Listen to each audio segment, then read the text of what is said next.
আরে এত কথা বলে তো চাকরি হবে না। হ্যাঁ, বসো বসো বসো।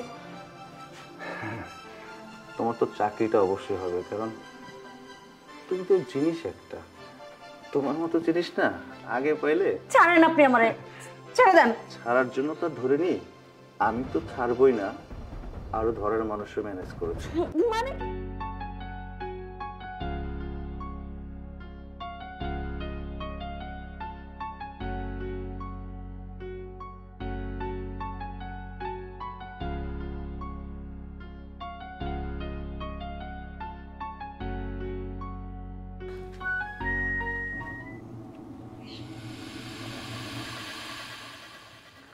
শারিয়ার। জি বড় ভাই। কে ডারে? আরে ওইটা তো বসির কাকার বউ। ও, বশির কাকার বউ। বশির কাকাই বুড়ে বয়সে এমন একটা আইটেম পাইলো কেমনে? যাই হোক, আইটেমটারে কিন্তু আমার দরকার। কোনো কথা বলতে পারবি না, কিভাবে আনবি, কিভাবে ব্যবস্থা করবি, তুই করবি। সমস্যা নাই, আপনি কোনো চিন্তা করেন না। আমি তেলেসমাতি কারবারি করে ঠিকই কাকিরে আপনার কাছে পৌঁছাই দেব। কাকি বলিস, ভাবি বলিস না, হ্যাঁ? আর দুই একবার ভাবি করলে সমস্যা নাই, দুঃসম্পর্কের চাচা তো। আচ্ছা ঠিক আছে, তাহলে এখান থেকে এখন চল, কালকে দেখা যাবে।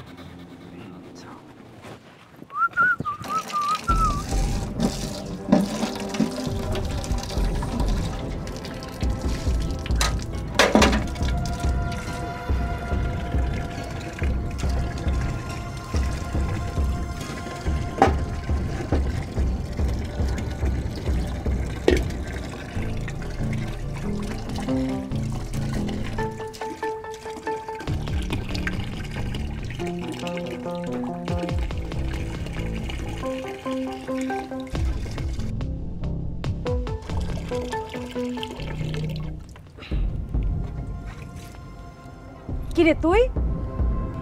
আসছিলাম তো আপনার কাছেই। কেন? আরে শুনলাম বসির চাচা অসুস্থ, তো কি? চিকিৎসা করাতে পারতেছেন না। হ্যাঁ আবার আপনাদের বাড়ি ঘরও যাওয়া অবস্থা। হ্যাঁ। আমার আবার দয়ার সাগর, বুঝেন না, মানুষের উপকার করতে ভালো লাগে। কি উপকার? এখন আমার কাছে একটা বুদ্ধি আছে। কি বুদ্ধি? যদি চান বসির চাচারের চিকিৎসাও করাতে পারবেন, আর আপনার বাড়ি ঘরটাও ভালোভাবে করতে পারবেন। আপনি কি চান না দুই বেলা ভালোভাবে খাইতে, ভালোভাবে পড়তে? চাই তো, কিন্তু কেমনে? আর আমাদের ওই যে মুন্না আছে না, মুন্না ভাই, এখন তো ঢাকায় বিরাট বড় গার্মেন্টস দিছে। এই এলাকা থেকে তো অনেক মানুষের চাকরি দিছে। গার্মেন্টসের চাকরি? তোর চাচাই কি রাজি হইব?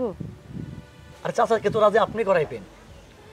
আপনি বুঝাই করলে চাচা ঠিকই রাজি হইব, আর বাদ বাকি দেখার দায়িত্ব আমার। আমি মুন্না ভাইরে বলে আপনার একটা চাকরি ঠিকই ব্যবস্থা করে দেবো। আপনি শুধু চাচারে রাজি করে আমারে জানায়েন। এখন আমি আসি চাচি। আচ্ছা।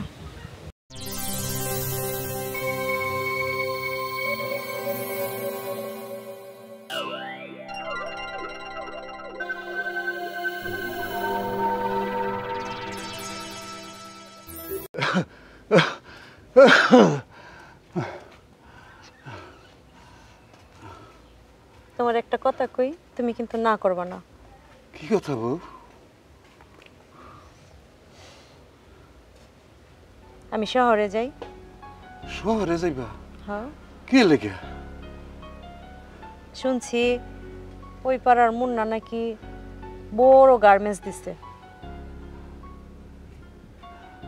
হ্যাঁ, অনেকটাই চাকরি বাকরি দিতেছে ওটার ভিতরে। হ্যাঁ, আমিও যাই। তুমি চাকরি করতা? কি করবো, সংসারটা একদম চলে না। এত না খায়া, এত কষ্ট করে কেমনে আমি এই সংসার চালামু কও? তোমারও তো অসুখ, তোমার তো একটু চিকিৎসা করানো লাগবে। কেমনে কি করবো কও? আমারও শ্বাসটা বাইরে গেছে, ইদানিং কাশি হয়। তুমি গেলে গা আমি একলা একলা কি করে থাকবো বউ? আগে আমি যাই, একটা ব্যবস্থা হইব। তুমি কিন্তু না করবা না।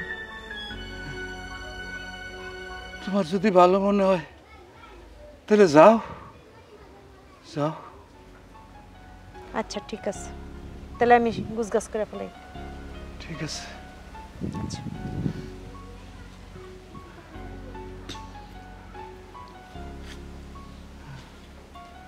অবস্থায় আমি রোগী মানুষ, বউটা যদি আমার ছেড়ে চলে যায় আমি কেমনে থাকবো? বাতিজা, তুই আমার নিজের লোক, শুধু তুই দেখা তোর সাথে তোর চাচিরে দিলাম, তুই খেয়াল রাখিস, ভালো মতো নিয়ে যাস। আর মুন্নারে কইস যে ভালো একটা চাকরি দেয়, আমার রোগের চিকিৎসাটা যেন করতে পারি। চাচা তুমি কোনো টেনশনই করো না, মুন্না বাইরে তো তুমি ভালো করে এসেছিল, ভালো বংশের ছেলে। আর মুন্না বাইরে আমি বুঝাই কইলে চাচিরে ভালো একটা চাকরি দিব। যাই হোক চাচা, তুমি শুধু চাচির লেগে দোয়া করো, আমাদের ট্রেনের দেরি হয়ে যেতেছে। চাচা আসো। দয়া করি যাও, যাও, আর আসেন তো, চিন্তা করো না, ট্রেনের দেরি হয়ে যেতেছে।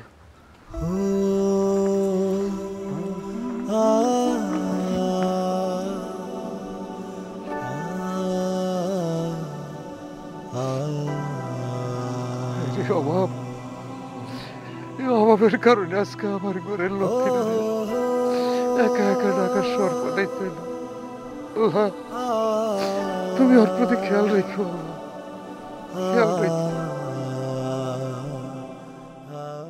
আসেন আসেন। আসসালামু আলাইকুম বড় ভাই। ওয়ালাইকুম আসসালাম শাহরিয়ার। আরে বসো বসো বসো, বসেন বসেন। বসুন।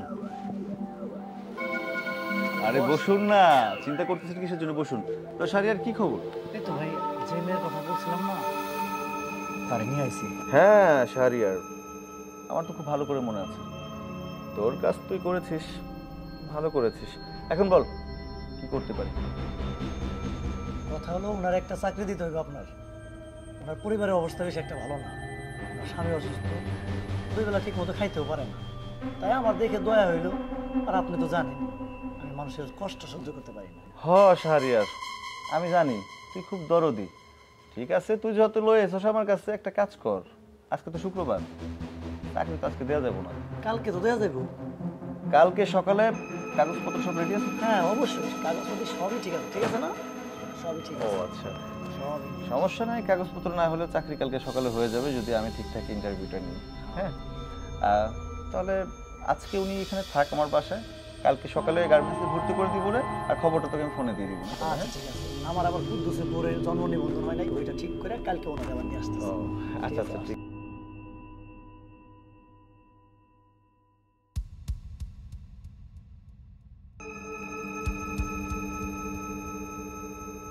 চাকরির বিষয়টা আপনি কোনো চিন্তা করবেন না, তাহলে দেরি না করে চাকরির ফাইনাল মনে করেন।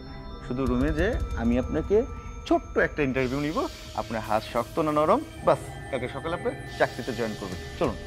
আরে ভয় নেই, চলুন চলুন, আমি খুব ভালো মানুষ। হ্যাঁ, আমি খুব ভালো মানুষ। চলুন চলুন চলুন চলুন চলুন। একদম পাকাপোক্ত হয়ে ইন্টারভিউটা নিলে চাকরিটা হয়ে যাবে, আপনার কোনো চিন্তা থাকবে না।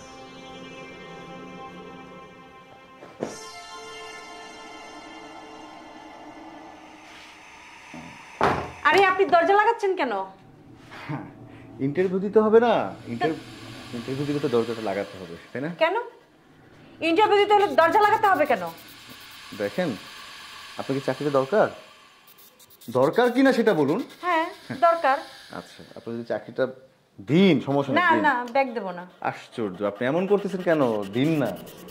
এই যে আপনাকে যদি আমি চাকরিটা দিতে যাই, তাহলে আপনি কি করতে হবে? আগে ইন্টারভিউ গায়ে দিতে হাত হবে। দিচ্ছেন কেন? এটা তো ইন্টারভিউ। আপনি যদি ইন্টারভিউ দরজা লাগিয়ে গায়ে হাত দিয়ে ইন্টারভিউ নিতে হবে? কিছু ইন্টারভিউ আছে যেটা আপনার পার্সোনালি এইভাবে নিতে হয়, তাহলে আপনার চাকরি হবে কিভাবে? আমি যে ফোন করব, ওই ফোন করার ফিলিংসটা আমার মধ্যে আসতে হবে আপনার প্রতি। আপনার জন্য যে আমি জিএমকে ফোন করেছি, চাকরিটা হবে, আমি কিসের জন্য ফোন করেছি বুঝতে হবে। আমি আপনাকে চাকরিটা দিচ্ছি, আর আপনাকে আমি যেভাবে ইন্টারভিউটা নিচ্ছি, আপনি সেভাবে ইন্টারভিউটা দেন, আমার মনে হয় যে আপনার জন্য বেটার হবে। হ্যাঁ, প্রথম প্রথম গ্রাম থেকে যারা আসে তারা এমনই করে, জানেন তো। আপনার মতো অনেক মানুষ আসছে। আরে শক্ত হয়ে আছেন কিসের জন্য? আপনি কি মরা মানুষ নাকি? আসেন, আপনার চাকরিটা দরকার না। কেন? চাকরি হওয়ার আগে আমি সেই ইন্টারভিউটা নেব। এই ইন্টারভিউতে যদি পাস করে যান, তাইলে চাকরি আপনি ছেড়ে দেন আমারে।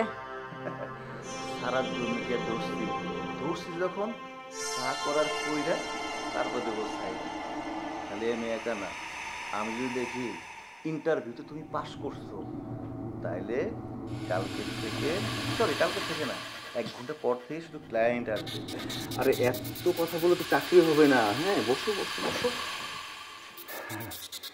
তোমার তো চাকরিটা অবশ্যই হবে, কারণ তুমি তো জিনিস একটা, তোমার মতো জিনিস না আগে পাইলে ছাড়েন আপনি আমারে, ছেড়ে দেন। ছাড়ার জন্য তো আর ধরে নি, আমি তো ছাড়বই না, আরো ধরার মানুষও নেই।